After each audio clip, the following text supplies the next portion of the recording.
Hello साथियों, यदि आप भी बिहार बोर्ड के 9वीं कक्षा के स्टूडेंट हैं और आप भी फर्स्ट टर्मिनल एग्ज़ाम पेपर में साइंस का पेपर यदि देने जा रहे हैं तो आज की इस वीडियो को शुरू से लेकर अंत तक ज़रूर देखिएगा। जी हाँ दोस्तों, आज की इस वीडियो में हम आप सभी को बताने जा रहे हैं फर्स्ट टर्मिनल एग्ज़ाम 2023 से 24 में जो साइंस का ओरिजिनल क्वेश्चन पेपर है, इसमें दिए गए हैं 1 से लेकर 48 तक का ऑब्जेक्टिव क्वेश्चन और इन तमाम ऑब्जेक्टिव क्वेश्चन में से केवल 40 ऑब्जेक्टिव क्वेश्चनों का आंसर आप सभी को OMR शीट में रंगना होगा। सेम टू सेम यही पेपर आपके हाई स्कूल में देखने को मिलेगा। तो एक बार जल्दी से वीडियो को लाइक कर दीजिए, चैनल पर नए होंगे तो चैनल को सब्सक्राइब कर लीजिए ताकि ऐसे ही आने वाली हर 9वीं कक्षा का इंपॉर्टेंट क्वेश्चन का वीडियो आप सभी को देखने को मिल सके। तो चलिए फ्रेंड्स, बिना समय गवाए पहला क्वेश्चन का आंसर देख लेते हैं। देखिए, सबसे पहला सवाल क्वेश्चन नंबर 1 कहता है कि किसी दर्पण की फोकस दूरी चिन्ह परिपाटी के अनुसार ऋणात्मक मानी जाती है। देखिए, अवतल दर्पण की जो फोकस दूरी है वो ऋणात्मक यानी माइनस में मानी जाती है, वहीं पे उत्तल दर्पण की फोकस दूरी धनात्मक यानी प्लस में मानी जाती है। तो यहाँ पे क्वेश्चन नंबर 1 का राइट आंसर जाएगा ऑप्शन ए के साथ अवतल दर्पण। उसके बाद में कहता है कि प्रकाश के अपवर्तन के कितने नियम होते हैं। तो हम आप सभी को बताए थे कि प्रकाश के परावर्तन की बात की जाए या अपवर्तन की, प्रत्येक स्थिति में क्वेश्चन का सही जवाब होता है 2, यानी राइट आंसर दिया गया था ऑप्शन बी में। उसके बाद में कहता है कि लेंस की क्षमता का एसआई मात्रक क्या होता है। तो आप सभी को बता दें कि लेंस की क्षमता का एसआई मात्रक डायोप्टर होता है, जिसे डी द्वारा सूचित किया जाता है, या m⁻⁻1 भी होता है। तो यहाँ पे क्वेश्चन का सही जवाब जाएगा डायोप्टर के साथ। उसके बाद में आइए अगला सवाल क्वेश्चन नंबर 4 को देख लेते हैं। क्वेश्चन नंबर 4 कहता है कि किसी माध्यम के अपवर्तनांक का मान कितना होता है। आप सभी को बता दें कि किसी भी माध्यम में प्रकाश के म्यू का जो अपवर्तनांक म्यू बराबर जो होता है वो sin I बटा sin R होता है। तो क्वेश्चन नंबर 4 का राइट आंसर जाएगा ऑप्शन ए के साथ। उसके बाद में कहता है कि पानी से भरी बाल्टी की गहराई कम मालूम पड़ने का क्या कारण होता है। देखिए, पानी से भरी बाल्टी का जो गहराई है वो कम मालूम इसलिए पड़ता है कि प्रकाश का उसमें अपवर्तन हो जाता है। तो राइट आंसर जाएगा प्रकाश के अपवर्तन के साथ, जो कि ऑप्शन बी में है। उसके बाद में कहता है कि निम्नलिखित में से किस लेंस को अभिसारी लेंस कहती हैं। तो जैसा कि आप सभी को मालूम होगा कि अभिसारी की बात किया जाता है तो अ से होता है अभिसारी और अ से होता है उत्तल दर्पण। उसके बाद में यदि अपसारी दर्पण पूछा जाता, अपसारी लेंस पूछा जाता तो उत्तल लेंस होता, लेकिन अभिसारी लेंस पूछा गया है तो अवतल लेंस होगा। उसके बाद में कहता है कि हजामती दर्पण में किस दर्पण का उपयोग किया जाता है। तो आप सभी को बता दें कि हजामती दर्पण के लिए यानी हजामत बनाने के लिए जो शीशा का प्रयोग किया जाता है उस दर्पण का नाम है अवतल दर्पण। तो यहाँ पे क्वेश्चन नंबर 7 का राइट आंसर जाएगा ऑप्शन ए के साथ अवतल दर्पण। उसके बाद में कहता है कि उत्तल दर्पण द्वारा बना प्रतिबिंब कैसा होता है। दोस्तों याद रखिएगा, उत्तल दर्पण के द्वारा हमेशा वस्तु का सीधा एवं उल्टा प्रतिबिंब बनता है। तो यहाँ पे क्वेश्चन का सही जवाब दिया गया था ऑप्शन सी में। उसके बाद में कहता है कि एक प्रकाश किरण एक समतल दर्पण पर लंबवत आपतित होती है तो परावर्तन कोण का मान कितना होता है। आप सभी को बता दें कि जब भी प्रकाश की किरण एक समतल दर्पण पे लंबवत आपतित होती है ना जी, तो अपवर्तन कोण का मान 90 डिग्री के मान के बराबर होता है। एक क्वेश्चन यहाँ पे छूट गया, कहता है कि गोलीय दर्पण के परावर्तक सतह का केंद्र क्या कहलाता है। तो उसे पोल यानी ध्रुव कहते हैं, जो कि ऑप्शन बी में दिया गया है।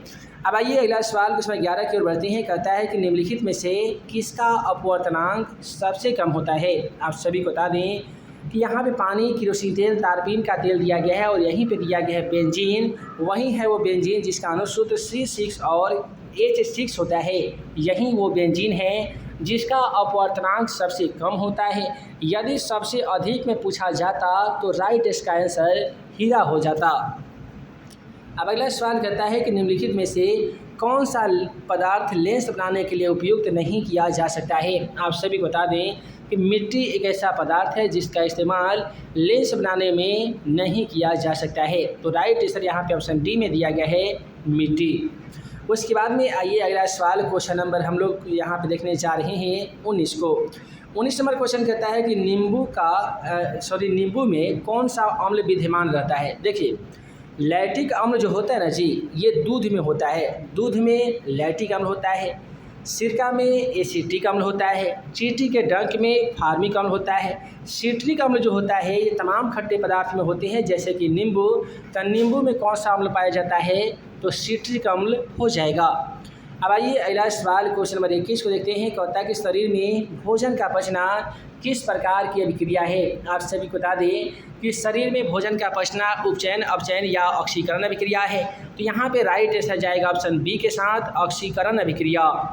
उसके बाद में कहता है कि निम्नलिखित में से कौन सा एक अम्ल है? तो देखिए यहाँ पे NaCl लवण दिया गया है, उसके बाद में NaOH क्षार दिया गया है, और यहीं पे दिया गया एक ऑप्शन में H2SO4, और यही है वो H2SO4 जिसे हम लोग सल्फ्यूरिक अम्ल कहते हैं, और यह एक प्रकार का अम्ल है। तो क्वेश्चन नंबर 24 का राइट आंसर जाएगा ऑप्शन ए के साथ। उसके बाद में कहता है अमीबा अपना भोजन ग्रहण करता है, या अमीबा अपना भोजन कैसे पकड़ता है जी? तो ये कूटपाद के द्वारा पकड़ता है। यहीं से सवाल पूछे जाते हैं कि अमीबा किस प्रकार का जीव है? तो ये भी जान लीजिए, अमीबा एक प्रकार का एक कोशिकीय जीव है। उसके बाद में कहता है कि अवायवीय श्वसन की प्रक्रिया कहाँ पूर्ण होती है? तो आप सभी को बता दें कि अवायवीय कोशिका श्वसन की जो प्रक्रिया होती है ये माइटोकॉन्ड्रिया में संपन्न होती है, और वायवीय श्वसन प्रक्रिया कोशिका द्रव्य में संपन्न होती है। अगला सवाल कहता है कि मांसाहारी जंतुओं की छोटी आंत की लंबाई शाकाहारी जंतु की तुलना में क्या होती है? तो छोटा होती है, लंबा होती है, एक समान होती है। तो जाहिर सी बात है मांसाहारी जितने भी जंतुएं होती है उनकी छोटी आंत की लंबाई जो है शाकाहारी जंतु की तुलना में काफ़ी लंबा होता है। अब अगला सवाल कहता है निम्नलिखित में से कौन मानव श्वसन तंत्र का भाग नहीं है? तो मनुष्य में सांस लेने का कौन कौन सा भाग होता है? तो नासिका यानी नाक होता है, तो बिल्कुल होता है। श्वास नली होता है, तो बिल्कुल होता है। रक्त यानी खून होता है, तो ये भी होता है, लेकिन यहाँ पे गिल्स दिया गया है, और गिल्स जो श्वसन अंग होता है ये मछली का होता है, तो ये मानव में श्वसन तंत्र का भाग नहीं हो सकता है। अगला सवाल कहता है कि पादप अस्थिट कहाँ संचित रहते हैं? तो देखिए पादप जो अवशिष्ट होते हैं कोशिकीय रिक्तिकाओं में संचित होते हैं, छाल में और साथ ही साथ पत्तियों में भी होते हैं। तो राइट आंसर जाएगा ऑप्शन डी के साथ, इनमें से सभी। उसके बाद में होगा कि रक्त इनमें से किसकी उपस्थिति के कारण लाल दिखाई देता है? तो आशा करते हैं कि आप सभी छात्र एवं छात्राएं इस क्वेश्चन का आंसर बखूबी जानते होंगे। देखिए रक्त किसके उपस्थिति के कारण लाल दिखाई देता है?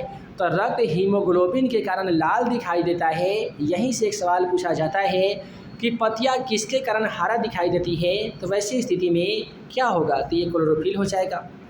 रक्त दाब की माप किस उपकरण के द्वारा की जाती है? तो ये हो जाएगा सिस्मोमैनोमीटर या स्फैगोमेनीमीटर। अगला सवाल है कि पौधों में गैसों का आदान प्रदान करने के लिए किसका उपयोग करता है? तो देखिए पौधों का श्वसन अंग पेड़, तना और पत्तियाँ होता है। इसमें रेडिन, टैनिन और गोंद इसका औषधीय पदार्थ होते हैं, और रंध्र के द्वारा पौधों में गैसों का आदान प्रदान होता है। अगला सवाल कहता है कि मानव वृक्क का संरचनात्मक एवं क्रियात्मक इकाई को क्या कहते हैं जी? तो उसे हम लोग नेफ्रॉन कहते हैं।